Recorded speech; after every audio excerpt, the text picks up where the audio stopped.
नमस्कार, DD news के विशेष सांकेतिक भाषा समाचार में आप सभी का स्वागत है। आपके साथ मैं हूं पराक्रम सिंह शेखावत और मेरे साथ हैं हमारी सांकेतिक भाषा की सहयोगी मनीषा। समाचार की शुरुआत करेंगे सुर्खियों के साथ। बिहार चुनाव की सरगर्मी तेज। मुख्य चुनाव आयुक्त ज्ञानेश कुमार ने कहा, एसआईआर पर बिहार देश को दिखाएगा नई राह। सीईसी ने की बीएलओ के शानदार काम की सराहना। आने वाले चुनावी महापर्व में मतदाताओं से बढ़ चढ़कर भागीदारी की अपील।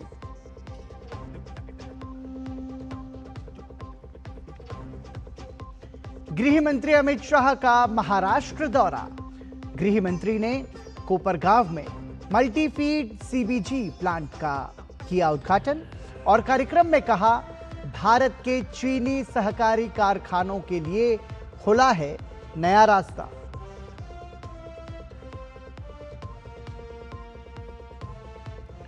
बच्चों की मृत्यु के बाद कफ सिरप पर केंद्र सरकार की राज्यों के साथ बैठक शुरू। केंद्रीय स्वास्थ्य सचिव की अध्यक्षता में हो रही है बैठक। मामले में डॉक्टर प्रवीण सोनी हिरासत में लिए जाने के बाद निलंबित।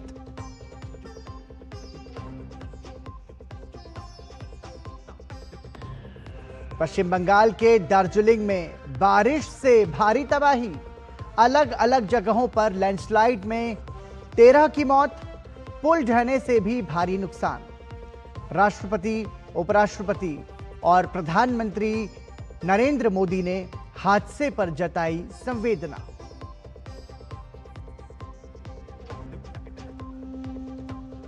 आईसीसी महिला क्रिकेट विश्व कप में चिर प्रतिद्वंद्वी भारत और पाकिस्तान के बीच मुकाबला जारी। 73 रन पर भारत के 2 विकेट गिरे।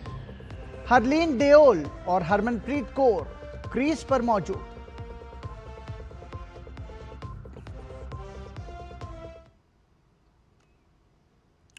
और सुर्खियों के बाद खबरों पर नजर विस्तार से।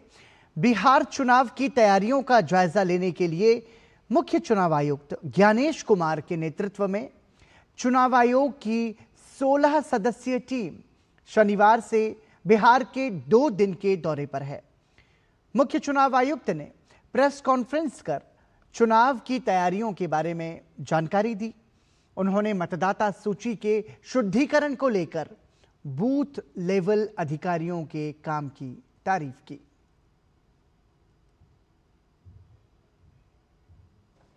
बिहार में मतदाता सूची के शुद्धिकरण का कार्य हुआ। बिहार के 90,217 बूथ लेवल ऑफिसर्स ने एक ऐसा कार्य किया जो कि पूरे देश में अनुकरणीय है।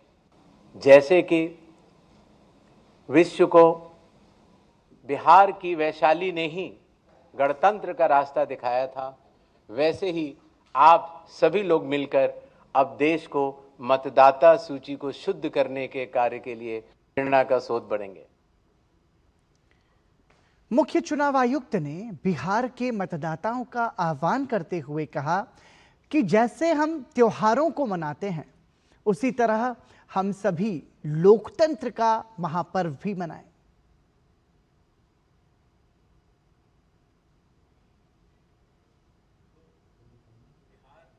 मैं बिहार के सभी मतदाताओं से यह आह्वान करता हूं कि आइए, जिस तरह से हम अपने त्योहारों को उल्लास और श्रद्धा से मनाते हैं और विशेष रूप से बिहार की छठ पूजा जैसे महान लोक पर्व को पूरे उत्साह व आस्था से मनाते हैं, उसी तरह से लोकतंत्र के चुनाव के इस महापर्व को भी उत्सव की तरह मनाएं और मतदान अवश्य करें। मुख्य चुनाव आयुक्त ने बताया कि 22 नवंबर को बिहार विधानसभा का कार्यकाल खत्म होने से पहले चुनाव संपन्न करा लिए जाएंगे।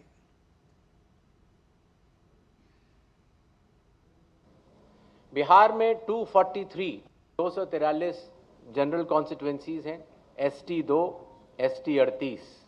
बिहार के विधानसभा की कालावधि 22 नवंबर तक समाप्त हो रही है और उसके पहले ही चुनाव संपन्न होंगे।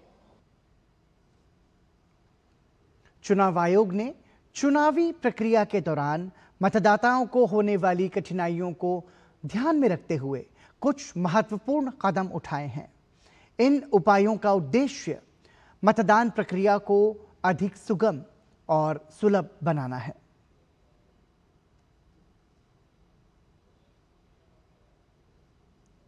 धीरे धीरे करते करते लगभग 40 एप्लीकेशंस बन चुकी थी, जिसको कि हर मतदाता को या स्टेक होल्डर को बार बार अलग अलग लोड करना पड़ता था। इसलिए सबको मिलाकर एक कंप्यूटर प्लेटफॉर्म तैयार किया गया, जिसका नाम है वन स्टॉप डिजिटल प्लेटफॉर्म, और बिहार में इसको लागू भी किया जाएगा। बिहार से शुरू होकर पूरे देश तक किसी भी मतदान केंद्र में 1200 से ज्यादा वोटर नहीं होंगे, और अब बिहार से शुरू होकर पूरे देश में जब भी चुनाव होंगे 100% वेबकास्टिंग हर पोलिंग स्टेशन पर की जाएगी।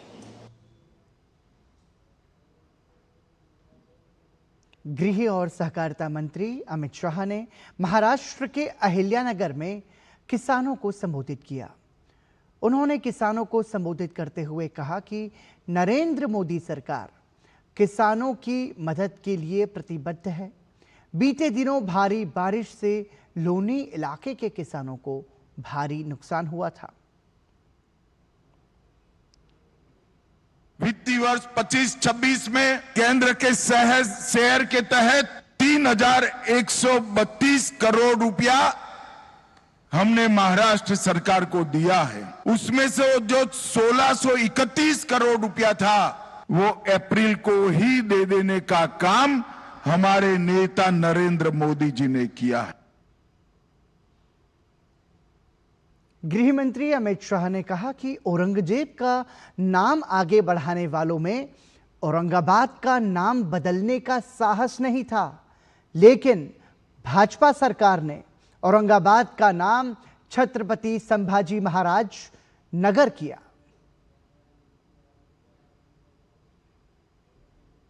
जब एकनाथ जी मुख्यमंत्री थे, देवेंद्र जी उप मुख्यमंत्री थे, भाजपा सेना सरकार ने औरंगाबाद का नाम भी बदला और यहां अहल्याबाई का नाम भी रखा। ये वही लोग कर सकते हैं जो शिव छत्रपति के अनुयायी हैं, जो औरंगजेब की धारा को आगे बढ़ाते हैं। उनमें इतना हिम्मत नहीं है कि औरंगाबाद का नाम धर्मवीर संभाजी महाराज के नाम से। केंद्रीय गृह और सहकारिता मंत्री अमित शाह ने महाराष्ट्र के शिरडी साई धाम में साईं बाबा के दर्शन कर सभी की सुख समृद्धि की कामना की। उन्होंने लोनी में सहकारी चीनी कारखाने के संस्थापक पद्मश्री विठलराव विखे और पूर्व केंद्रीय मंत्री पद्मभूषण स्वर्गीय बाला साहेब विखे की प्रतिमा का अनावरण भी किया।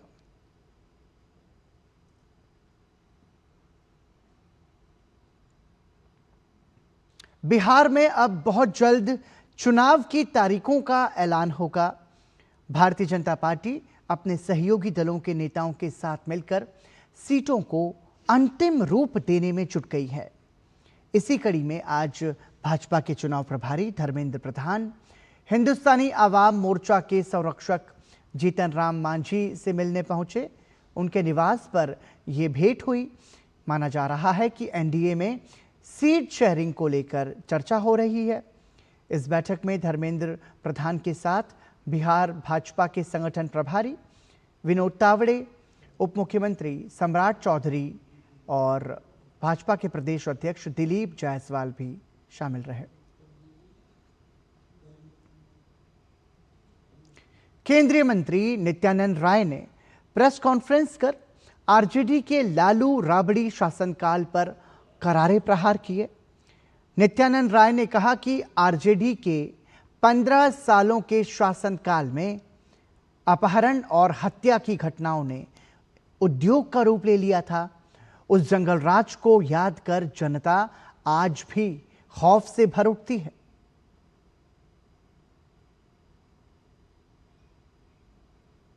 उन्नीस 1990 से 2005 तक का राबड़ी लालू शासन, राजद के शासन काल जंगल राज के रूप में था। उन 15 वर्षों में 32,000 से ज्यादा अपहरण की घटनाएं घटी। यानी उस समय अपहरण का उद्योग था उस जंगल राज में। बच्चों की मौत के बाद कफ सिरप पर केंद्र सरकार का आज शाम 4 बजे से सभी राज्यों के साथ एक महत्वपूर्ण बैठक करने का कार्यक्रम था, जो कि ठीक 4 बजे शुरू हुआ। आपको बता दें, मध्य प्रदेश और राजस्थान में कफ सिरप पीने के बाद बच्चों की मौत के मामले सामने आने के बाद केंद्र सरकार पूरी तरह से अलर्ट हो गई है। सरकार अब दवाओं की गुणवत्ता और सुरक्षा को सख्त रवैये के साथ में उसके खिलाफ कार्रवाई कर रही है और कदम उठा रही है।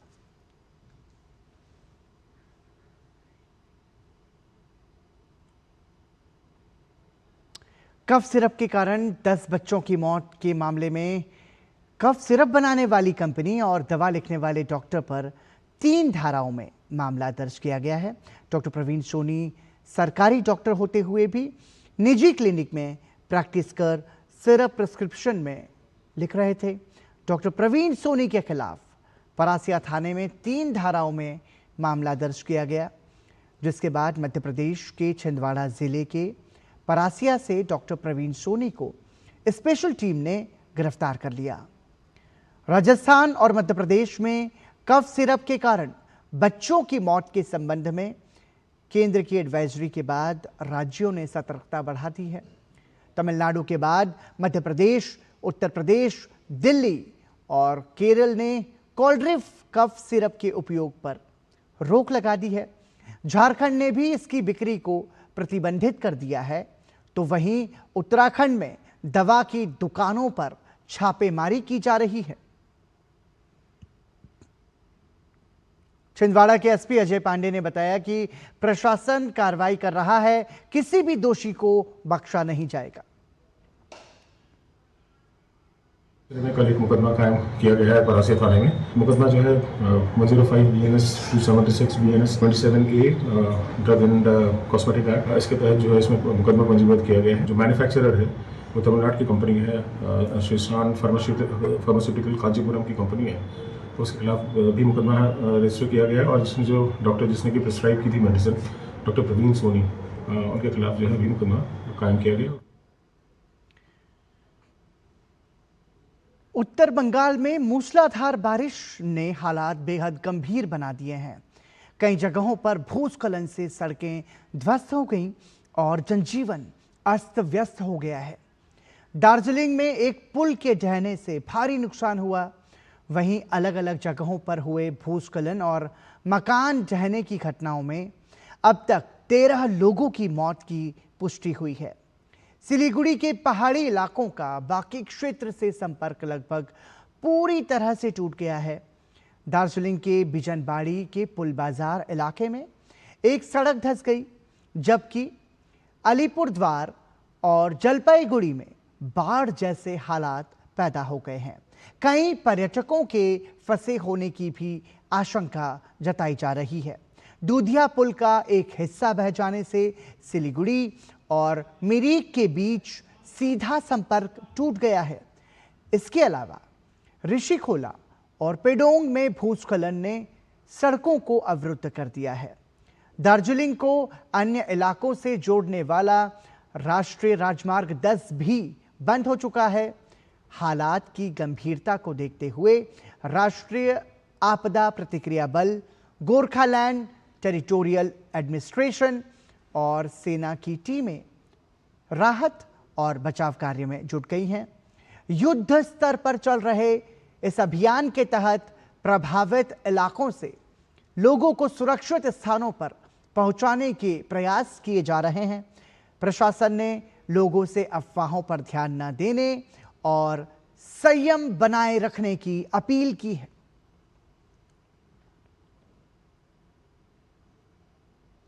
पश्चिम बंगाल के दार्जिलिंग में भारी बारिश और भूस्खलन के कारण हुए हादसे पर राष्ट्रपति द्रौपदी मुर्मू ने गहरा दुख व्यक्त किया है। सोशल मीडिया प्लेटफॉर्म एक्स पर अपने पोस्ट में राष्ट्रपति ने लिखा कि इस आपदा में लोगों की दुखद मृत्यु का समाचार अत्यंत पीड़ादायक है। राष्ट्रपति ने सभी शोक संतप्त परिवारों के प्रति अपनी गहरी संवेदनाएं व्यक्त की हैं। उन्होंने राहत और बचाव कार्यों की सफलता के लिए प्रार्थना की है। साथ ही उन्होंने इस हादसे में घायल हुए सभी लोगों के जल्द से जल्द स्वस्थ होने की कामना की है।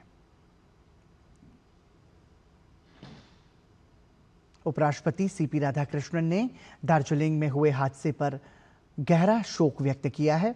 उन्होंने अपने सोशल मीडिया प्लेटफॉर्म एक्स पर अपने पोस्ट में लिखा, दार्जिलिंग में भारी बारिश और भूस्खलन के कारण हुए पुल हादसे में दुखद जानमाल की हानि से अत्यंत व्यथित हूं।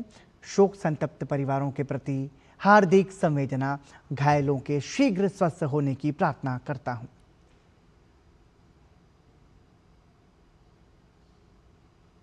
दार्जिलिंग में हुई दुर्घटना पर प्रधानमंत्री नरेंद्र मोदी ने भी गहरा दुख जताया है।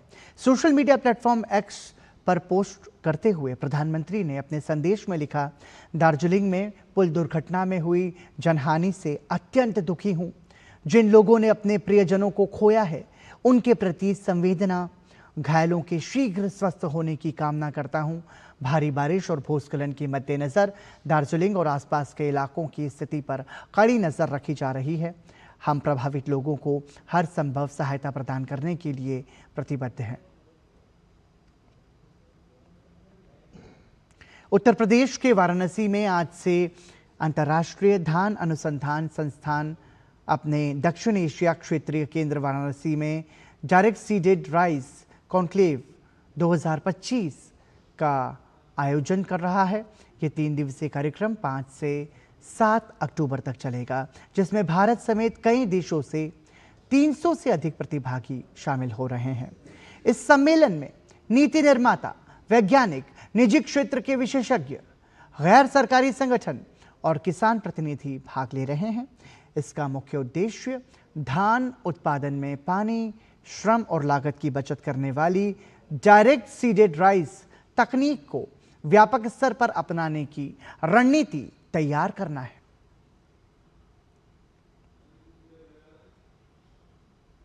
धान की सीधी बुआई पर यह वैश्विक कॉन्क्लेव में दुनिया के लगभग 15 देशों से वैज्ञानिक और प्रतिनिधि यहाँ पे शामिल हुए हैं।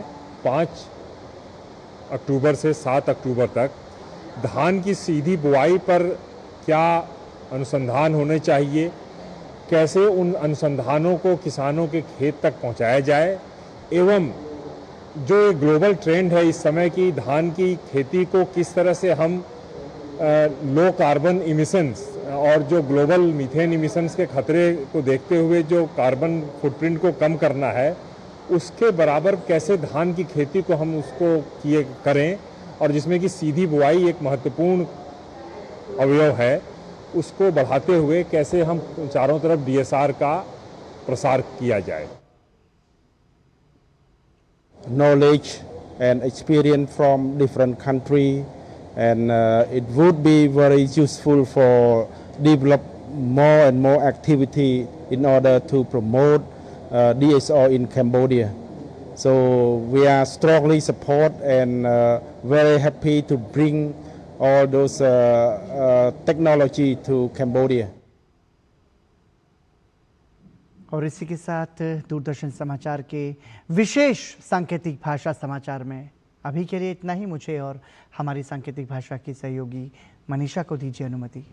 नमस्कार।